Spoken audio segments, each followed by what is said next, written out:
Great, thank you very much. I'm excited to be here, partly because I am a woman, I'm in technology, and there's so few of us. And so it's great to be here to talk to you and share with you a key passion of mine, which is this book, Groundswell.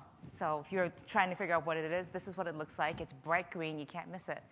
And when people ask me, what is the groundswell, I give a quick definition of this, where social technologies enable people to get what they need from each other. And when I started looking at social technologies back in about 2002, 2003, people thought I was crazy. They were saying this blogging thing, it's going to be a fad. It's a passing fancy. In fact, many of my colleagues at Forrester, and to this day, they will gratefully admit they were wrong. The key thing here that I saw happening was that it was originally what Tim Berners-Lee, when he created the World Wide Web, what he was trying to do.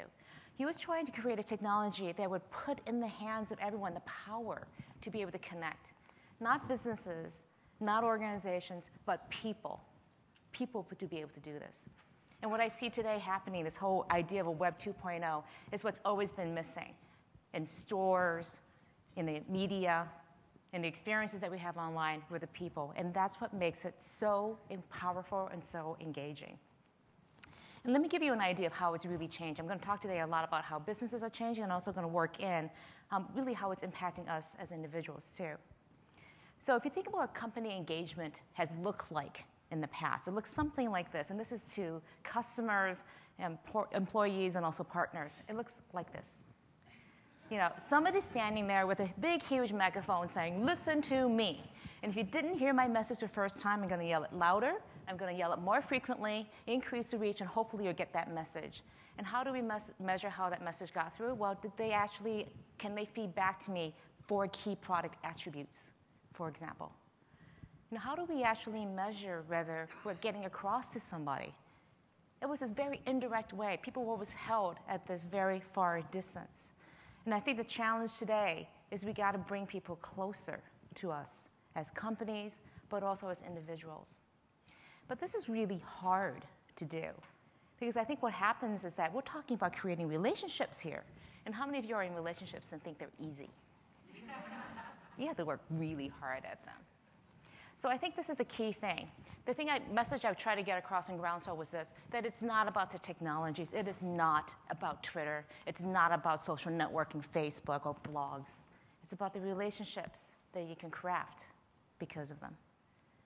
It's the things that you can build. And so the question becomes, what kind of relationship do you really want to build out there? This is what relationships tend to look like inside the business world today, in the technology space. It tends to be very transactional, occasional, impersonal, very short term. Feel familiar? And this is what many organizations want instead. They want something that's very passionate. They want loyalty. They want constantness. They want intimacy with the companies that they are working with. And companies, I think, are also craving to some extent that intimacy too. But that comes at a price. People make mistakes, things happen. In many cases, organizations are not prepared, comfortable with that level of losing control and failure. So what I like to do is talk about how to think about this space. And the Groundswell really talked about how there are very specific goals that you can achieve using these technologies. So again, not the technologies, but the kind of goals and the relationships you can form. So I think there are 4 of them, and